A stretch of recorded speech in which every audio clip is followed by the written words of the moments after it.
I'll pick up on.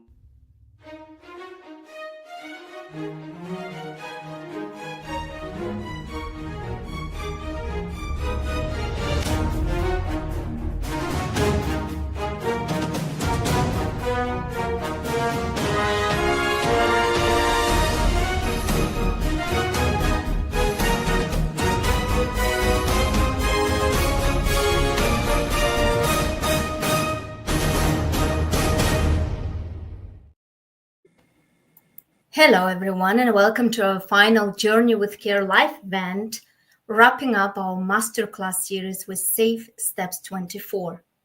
Today, we have something special lined up as we reflect on the insights we've gained so far and take one last deep dive into key takeaways related to our Safe Steps masterclass. And I'm really thrilled to be joined by two exceptional coaches, Jan and Tony, who will share their expertise and help us close this journey on a higher note. So, hi, Tony. Hi, Jan. Hello there. Hi, Janet. And I love that you've raised the benchmark there. That I have to. We have to finish on a high. We'll certainly do our best. But a quick introduction for those that haven't heard or seen us before. My name's Tony, and I've spent the last 20 plus years, more years than I care to remember, in the people space, particularly around high-performing teams, culture, and cultural transformation, and certainly more recently in the last number of years in high-risk industries. So aviation, my years at Rolls-Royce. Working in onshore wind and renewable energy and with mining companies all around the world. And in all of those high-risk industries, they all have one very, very common theme. They all involve people, and it's people that really drive performance and reduce risk. But I'll let Ian introduce himself as well. Thanks, Tony. And hi, Jeanette. Really good to see you again. And I'm now definitely feeling the pressure on how to raise the bar on this. Like Tony, I have a background in predominantly high-risk industry. So high risk to me is aviation, offshore oil and gas, nuclear, motorsport, and renewable energy. And as Tony's just talked about, and I know you believe the same too, people are really fundamental to the journey of culture and change. And what we find over the years is that when people ask us to start helping with that journey, often they're not sure why their current process isn't working, because they've got a really good intent as to what they want to do. And what we find is it's very simple, which is they haven't really given enough thought to people, because at the end of the day, we just need hearts, minds, attitudes, and behaviors to be fully aligned. Yeah, absolutely. What we're talking about there is culture. What does it take to fit in around here? There's so many different takes on it, and I keep it really, really simple when we're talking about what's the culture of any organization, particularly in high-risk industries. What is it? And those cultural symbols that tell us exactly what's working and what's not. What are the processes and policies? Are they really being followed, or are they just being because people are told to do so? You know, what is it that really shapes organizations? And it's always around culture. And interestingly enough, when you start to look at it, we have all the KPIs, we've got all the data, we've got all the operational output, we've got MI, you know, we look at things, you know, LDs, deliveries, quality, you know, all that MI that's there. And we focus on a lot of that. And yet sometimes, a lot of the time, managers and leaders forget the human aspect of culture. Yeah, one of the things that I'm very passionate about, I love my quotes. It has to be said. So for those of you who know me, they love my quotes. And there's a couple that really stand out in this field. One from Peter Drucker, who many of your audience will know. But the whole idea of, you know, you can have the best plan in the world, the best strategy, but culture will always eat strategy for breakfast. And the real challenge, I think, is how do you get hearts and minds aligned? so that we're no longer just telling people what to do, but they want to be a part of that journey, which I know is something we'll come back to. I'm lucky enough, and I know you two as well, because Tony and I have known each other for many years, more years than I probably care to count, actually.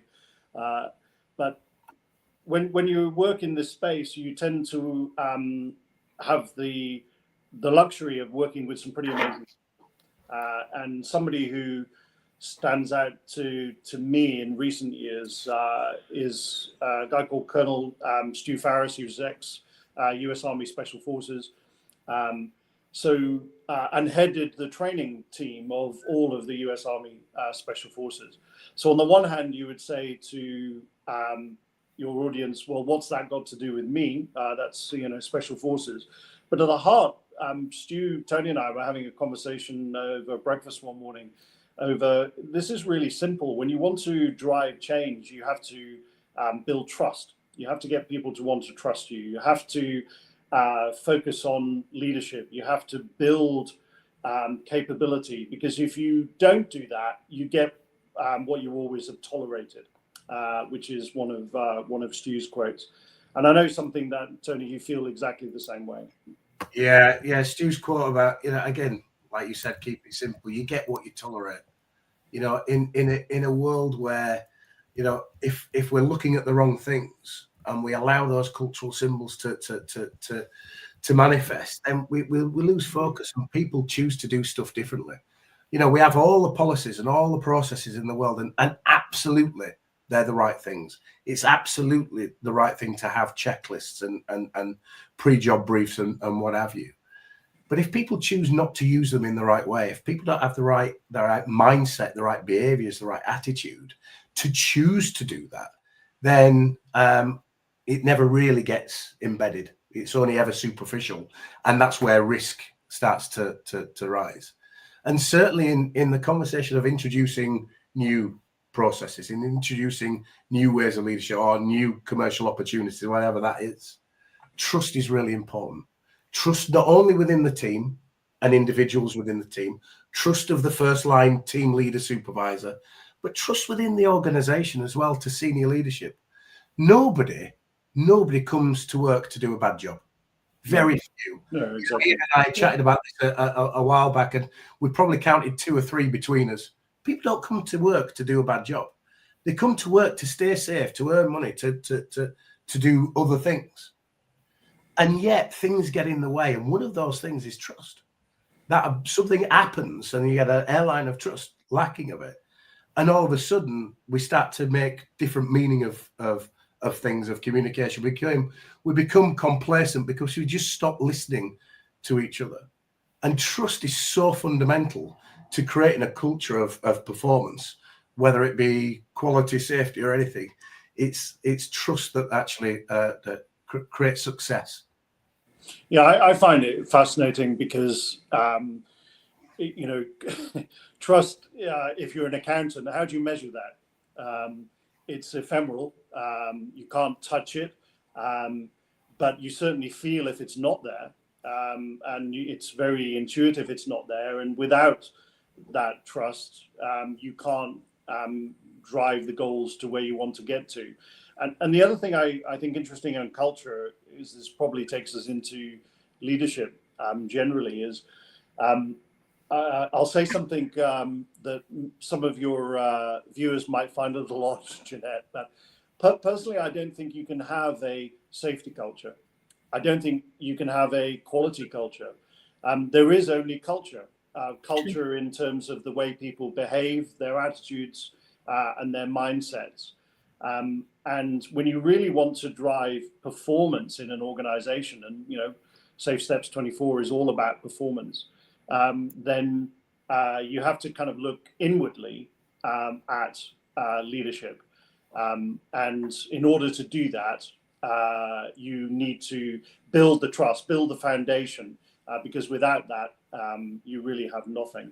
And I think leadership has a fundamental part in doing that, but it's leadership not just at the top, but at the bottom and the middle. Exactly. People often say, and I'm sure that you've had this about, well, where do you start change? Do you start at the top? Do you start at the bottom?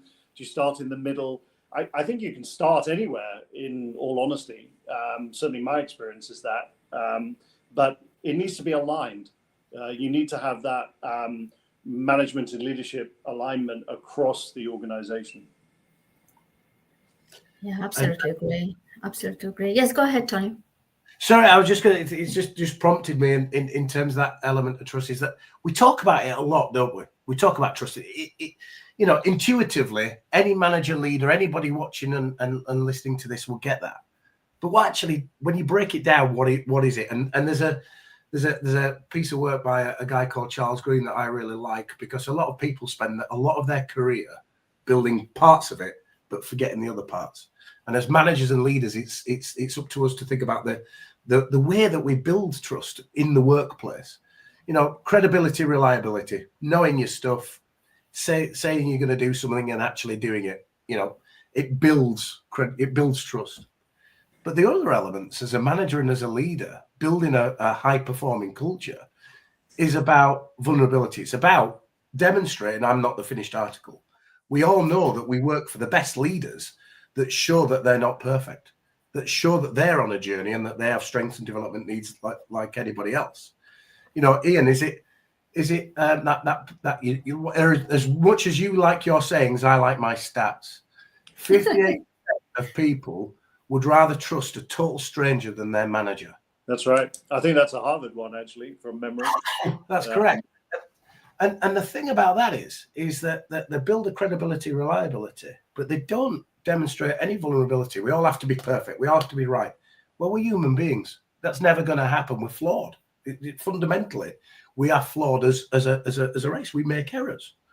But the other element is, as a manager and as a leader, if I'm building trust, when I'm having a conversation with you, Jenna, or with you, Ian, or with anybody else, is it about you or is it really about me? Is it about me really listening to what you have to say, listening from empty, listening without distraction, listening without the answers running inside? Or am I actually listening to you? And the great test, and anybody on this call, so take a little aside to this. If you're a manager and leader, do one of these things. Start to listen more. Listen without the answers already in mind. And then ask one question based on what that person said. All of a sudden, they give you more information. All of a sudden, you're wiser and get better insights for that. All of a sudden, you're making more informed choices. All of a sudden, guess what? They're trusting you more. And it's that sort of tools, those sort of actions that create trust within an organization, that allows better communication, conversation, dialogue to actually make things work better. Yeah, I completely agree. I'm smiling because married for many years with 3 children, and both my wife and 3 children would say that I don't listen as much as I should or could. But that listening element, if you really want change, you have to build dialogue, not just telling people what to do. And dialogue is not something that comes easily, because usually the higher you're moving up an organization, the more you have to present, the more you're on show. And so I can't tell you the number of team events I've been to, or road shows. Everybody likes a road show. Exactly. Yeah, everyone loves a road show, but then afterwards, what happens? Usually it kind of drops off a cliff. So when you're really wanting dialogue, you have to not just listen, but really start questioning, to be genuinely curious about what people are telling you. And if you're going to do that, that means you have to get out and about. The whole idea of Gemba walks, all of those principles of getting out, but it's hard to do because it means you're not in the comfort of your office. If you're a high-risk organization, which all 3 of us work with, the management of those individuals doing the risky work are often the frontline supervisors. They're middle managers. They're not the senior leaders. To me, senior leaders are, of course, vital, and they're critical. But how do we get those frontline supervisors and middle managers as engaged in the journey for change? And that, for me, is all about dialogue and paying attention to them. Jenny, you're so worldly travelled. You see this day in, day out. What's your take on that? Yeah, I absolutely agree. I mean, who would disagree that trust, vulnerability, that is for leadership? But the leadership that you're talking about, I'm glad that you're talking. It's not leadership only from top management. However, I think we agree that the tone, the language, and the dialogue happening at the top and at the front line sometimes different. Absolutely. So I think I have a question. How do we foster that successful change in any business? And if you could relate it to our masterclass that we're planning. So if we'd like to make that big move, if we'd like to see that change, where do we start? So I think one of the most important ways of doing that, particularly in an industry for anyone watching where you've got high levels of risk. So again, risk to me is whether it be fiduciary risk or operational risk, project risk. Then a traditional organization hierarchy is shaped like a triangle. The higher up you go, and everyone below is there to serve the higher individual. Whereas in high-risk industries, to me, the triangle is more upside down. The higher up you go, our job, I think, is to serve those below us, to enable those individuals to do the work. And that means that if you again, I think supervisory frontline leadership, whatever term we use, for me is fundamental, because they're the ones who set the tone when no one else is looking. They're the ones who are running a night shift. They're the ones who are critical to the journey. And often that disconnect that you mentioned is caused either by the middle group, the middle group of managers, because they're squeezed from above and below. And I think engaging that group and helping them to understand that this is part of a journey that they can be owning themselves rather than telling people what to do. I know, Tony, you've been on many night shifts, sometimes with me. You've done that. I've been sitting in the middle of the Atlantic on a vessel, participating in that operational work, and that's the only way you build trust as well in that journey. I agree with everything that you've just said. I think the hardest job, particularly in high-risk industries and teams in the hierarchy, is that middle layer. Because, the senior leadership have great intent. We want to do the right thing. You want to deliver it. You want people to go home safe, and you want to deliver for the customer. Of course you do. Somewhere in there, it gets translated against other operational priorities, and the middle managers are making choices and translating what does good look like, how am I measured, and what does the culture actually persuade me to do. And at the front line, you've got people and teams saying, we've got this, we haven't got this, we need this. And so this middle layer becomes a really difficult place to operate if the communication and the trust isn't right and you haven't got the right culture. And interestingly, that middle layer is probably the least invested in terms of personal development. There is no other program like this looking at personal development to create change. Because there's no point at senior level, middle level, asking people to change if I haven't been through that myself, if I don't know the stresses and the barriers and the choices I make to do that. And at that middle level, we're probably the least invested in to really understand the tools, techniques, tips, tricks to actually engage and move away from pure compliance to true commitment, to work with a team, to work with a business unit, to move them forward, that people choose to do something different than just comply. Because anybody can make anybody comply. I have 2 teenage boys. I can make them comply by cleaning their rooms every Friday evening when I go in there and it just before the weekend. By Monday, Nothing's changed. It's back as it was. And I have to and that's tiring for me. It's tiring for them. And it's no different at middle and junior management. Compliance only gets you so far. It gives you a spike of activity and then nothing changes. The tools and the tips and the techniques for those middle managers is to, how do I make a difference that people choose with their head, their heart and their gut to do something sustainably as a change, to choose to do something different. Yeah, I absolutely agree. Again, I'm smiling because you're obviously better than I am. I could never get my two boys to ever clean their room, but that's another story. Yeah, I mean, Jeanette, you asked about how to take it back to a masterclass. I mean, Yeah. We've all worked with Klaus over the years, and one of the things I really like about what he's brought together in this program is that anyone participating has to go through their own personal change, which is extremely different. It's not a program that you can just turn up on and kind of cruise through. You actually have to commit to something personally. And that's extremely powerful because, to Tony's point, if you're wanting to lead others on a journey of change, you have had to have gone through that yourself. And I really like the way that Klaus has packaged that as an essential part of the program.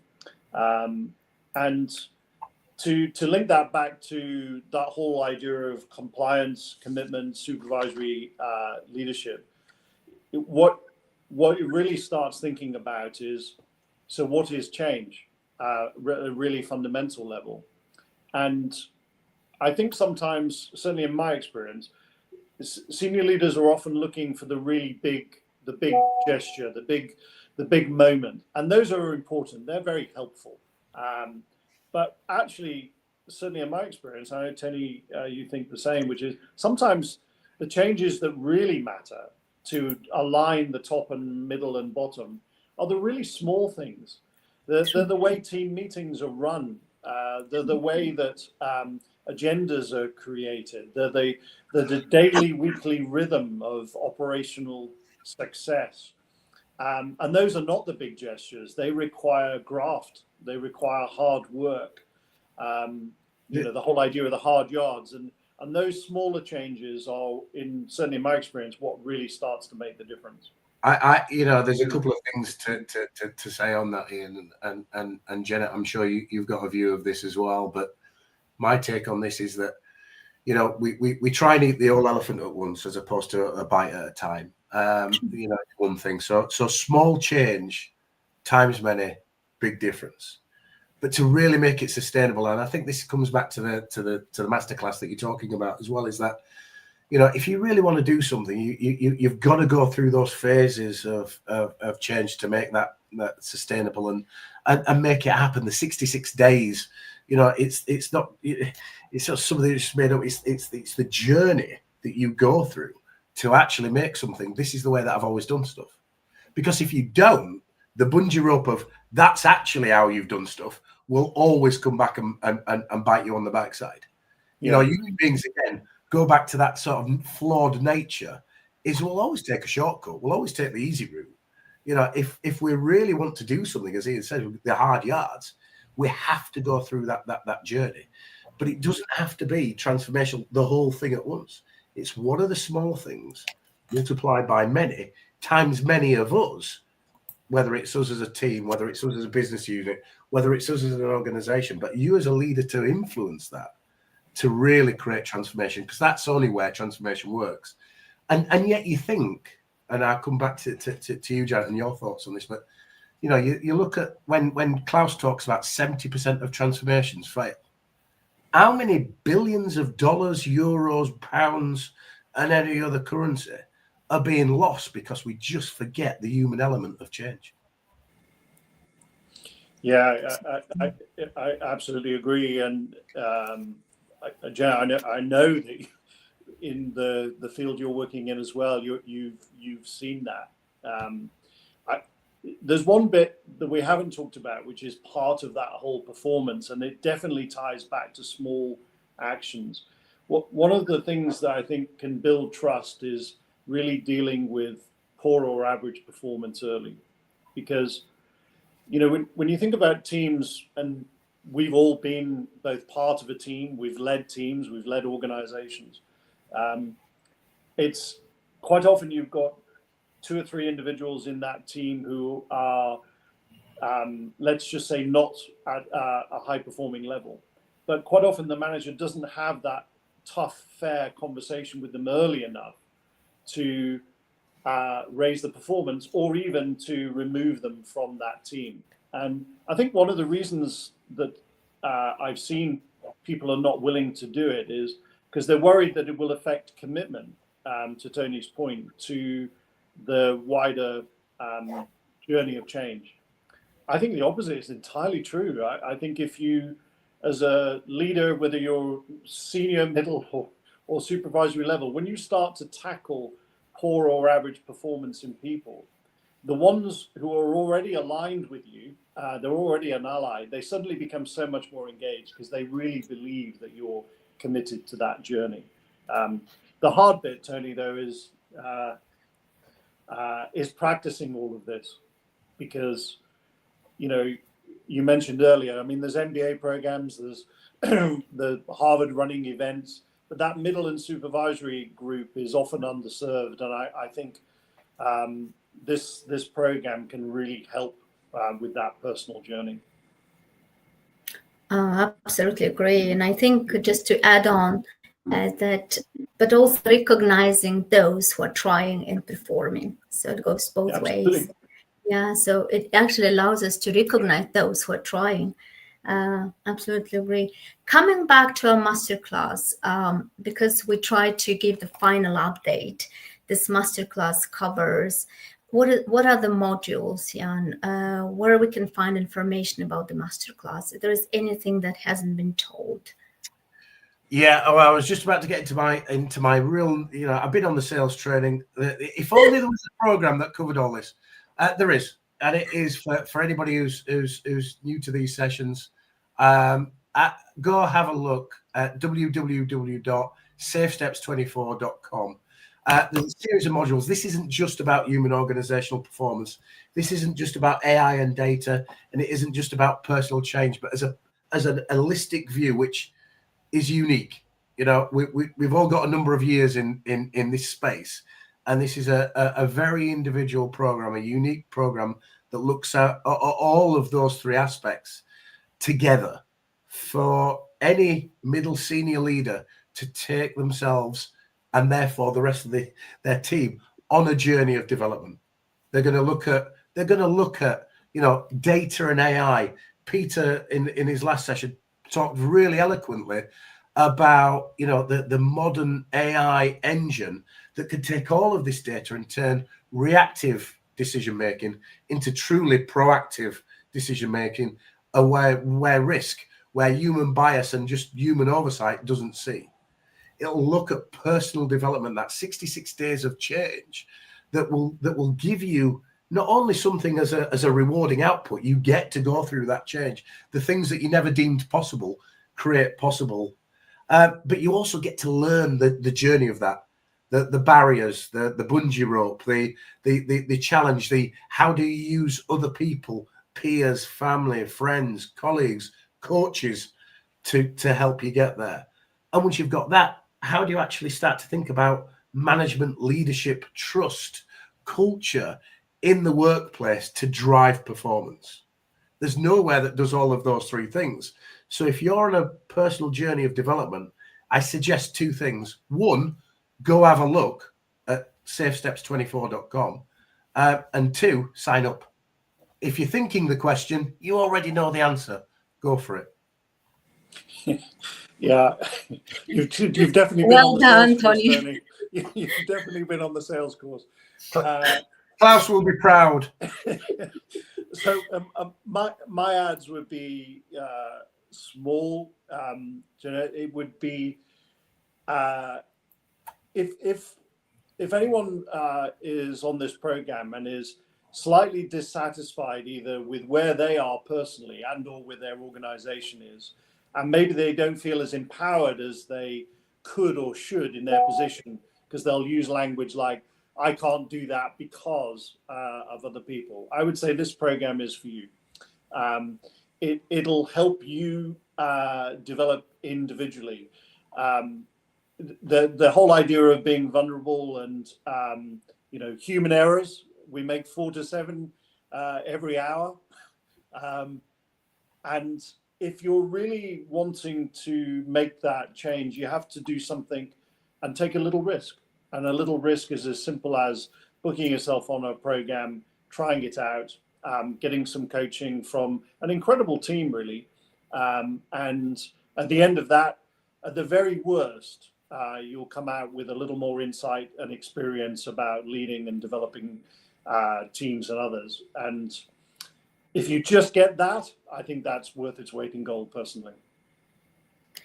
Thank you. Thank you so much. Thank you for your time, Tony. Thank you, Jan. Thank you, Klaus. Thank you, Rasmus, Peter, Andreas, and myself. So we're all the coaches for Masterclass Safe Steps 24. Please find out more. It's going to be a unique journey. It's a personal journey, an organizational journey. So thank you once again. And I hope to see you next week, guys, for live events with Journey with C.A.R.E. Thank you very much. Have a nice evening. Bye. Thanks, Jeanette.